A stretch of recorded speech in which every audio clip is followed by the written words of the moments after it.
Prayer in the Night, Part 3, A Taxonomy of Vulnerability. The world is indeed full of peril, and in it there are many dark places. But still there is much that is fair. And though in all lands love is now mingled with grief, it grows perhaps the greater. J.R.R. Tolkien, The Lord of the Rings. Nighttime sharpens, heightens each sensation. The Phantom of the Opera. Chapter 6. Give your angels charge over those who sleep. Cosmos and Commonplace. For about 15 years, I forgot about the existence of angels. I didn't exactly decide I no longer believed in them. I simply didn't think about them. And if I ever did, it was a passing thought about how corny the depiction of angels usually is. I rediscovered angels by putting a baby to sleep at night. When my first child was a newborn, I realized one night, to my surprise, that without really noticing, I had developed a habit of asking God to send his angels to protect her. Back then, I worked at Vanderbilt University and became a regular at a Greek Orthodox cafe and bookstore near campus called the Elector Cafe. I loved its quiet beauty, its ancient books, and its veggie chili. I got to know Friar Parthenios, an Antiochian priest, and his wife, known to all as simply Presbytera, or priest's wife, who ran the place together. One afternoon, late in my pregnancy, Presbytera handed me an icon of an angel and told me it was for the new baby. I appreciated her kindness, but wasn't particularly spiritually moved. I'm a Protestant, after all. At the time, though I felt no particular skepticism towards either icons or angels, neither did I feel a deep connection to them. Still, I hung up the tiny wooden icon on my daughter's wall with a thumbtack. Months later, as I prayed for my daughter before laying her in her crib each night, I would point out the icon and ask the angels would be near and protect her. I don't know what changed in my mind or heart. I don't understand how prayer about angels slowly bubbled up in me and suddenly seemed plausible and natural. My only explanation is that the towering responsibility and love and vulnerability of motherhood opened my heart to ask for help wherever it could be found. And there was the silent angel, looking strong and ancient, staring me and my daughter down each night as we sat in a darkened room. The practice of prayer, the kindness of Presbytera, and the still certainty of the icon conspired with my own maternal yearning to precede and shape my belief. My skepticism silently slipped away. Parenthood brought a new level of anxiety.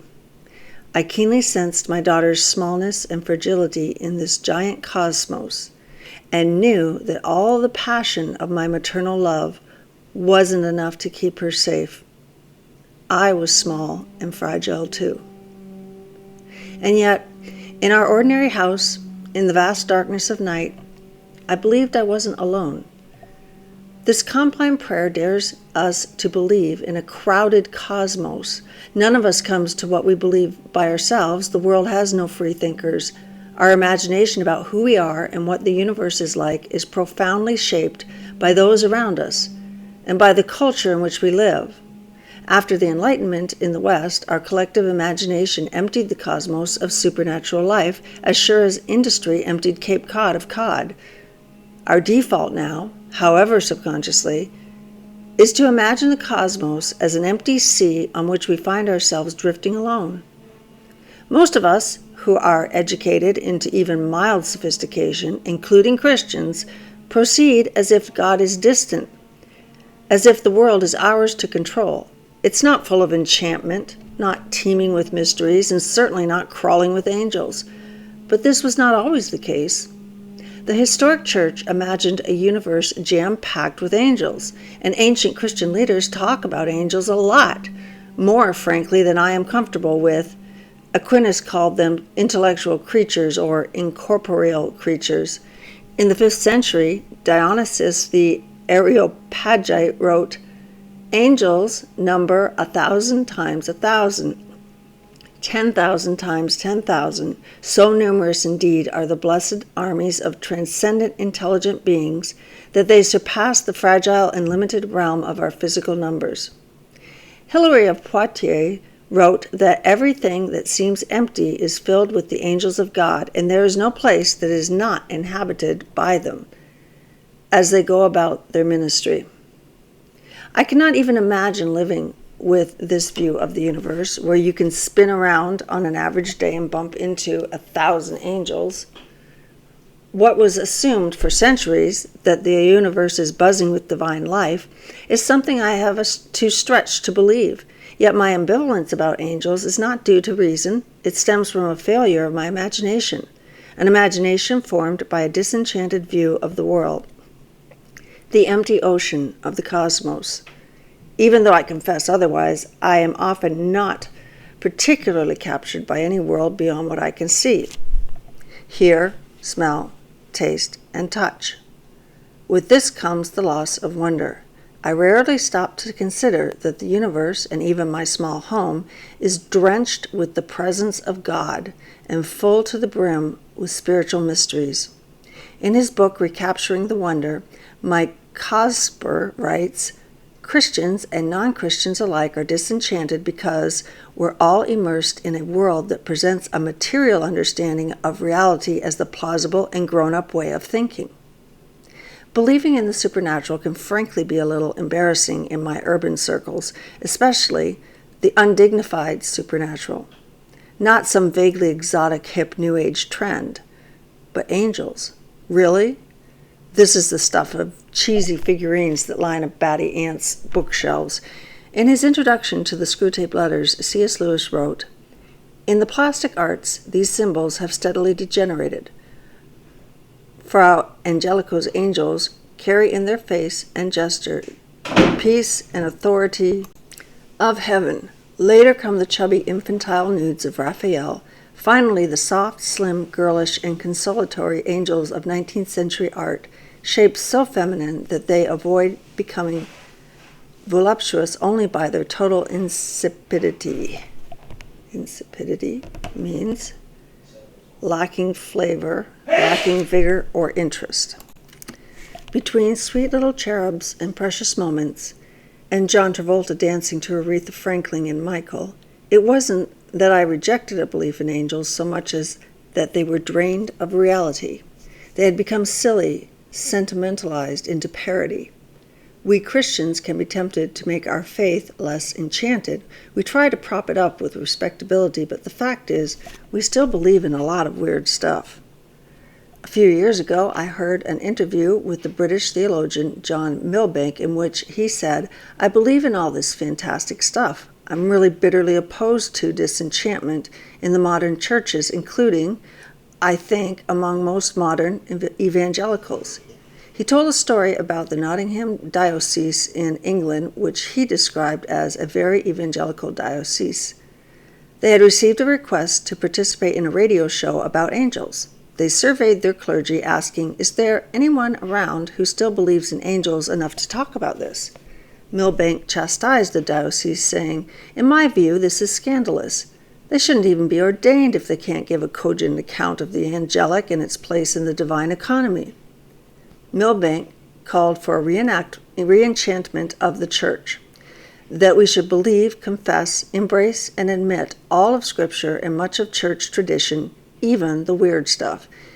If we do not embrace an enchanted cosmos, the weird stuff, we miss the fullness of reality, the fullness of God, and we will never be able to embrace the mystery of our own lives, our tangled questions that will not find answers. To endure mystery, we have to learn to surf the teeming waves of wonder. Night is a time when we hear the whispers of a crowded cosmos and wonder about hidden spiritual realities. Our imaginations run wild with possibilities. Every culture on earth is filled with stories of ghosts and other spirits that appear in the night. This nighttime prayer calls us back to the supernatural. In it, we brush against the uncomfortable reality of a universe beyond what we can see, measure, or control. Prayer itself, in any form, dares us to interact with a world beyond the material realm, a world filled with more mysteries than we can talk about in urbane company. In one sense, prayer is completely ordinary. It's common and daily. And yet it's a doorway into supernatural reality.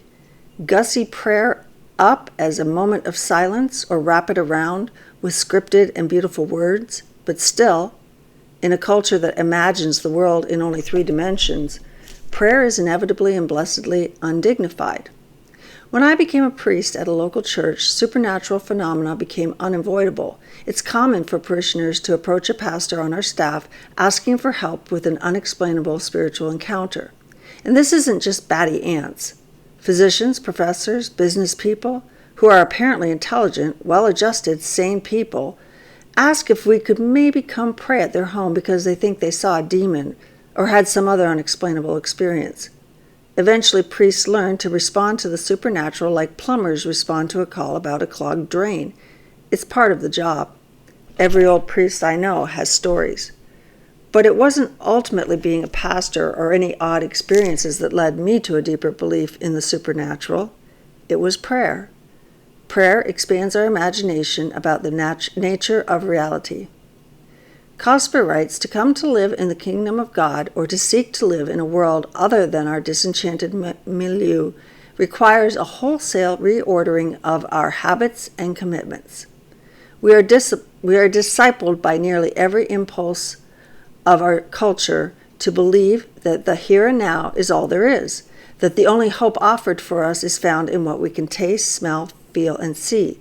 To believe in something beyond the material world, we have to take up practices that form our imaginations and hearts and minds in light of the resurrection, in light of the possibility that, as Elizabeth Barrett Browning reminds us, earth's crammed with heaven and every common bush afire with God.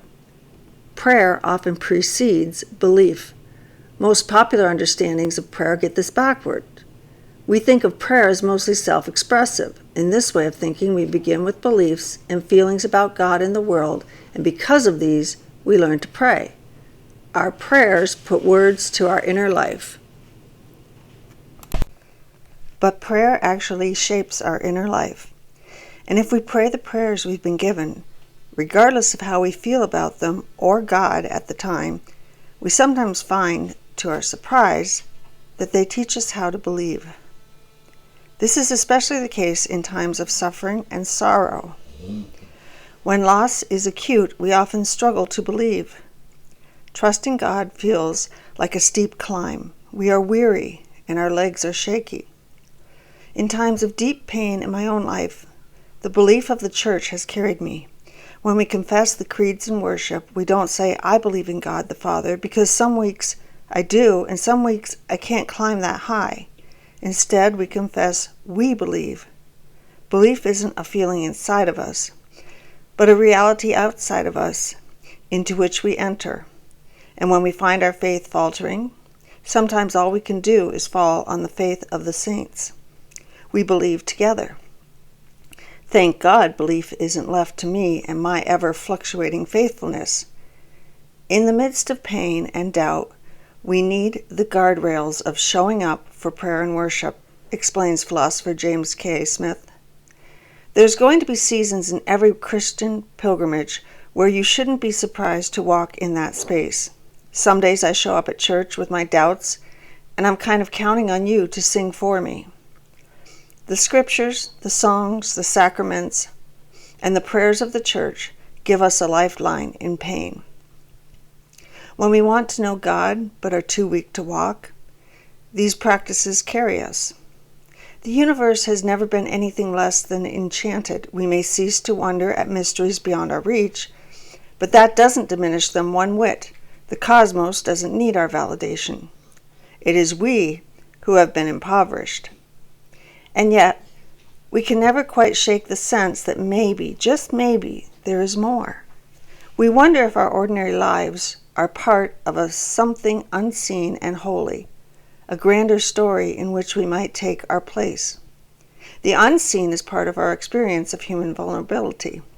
We don't just feel vulnerable because we face loss, sickness, or death. We feel cosmically vulnerable.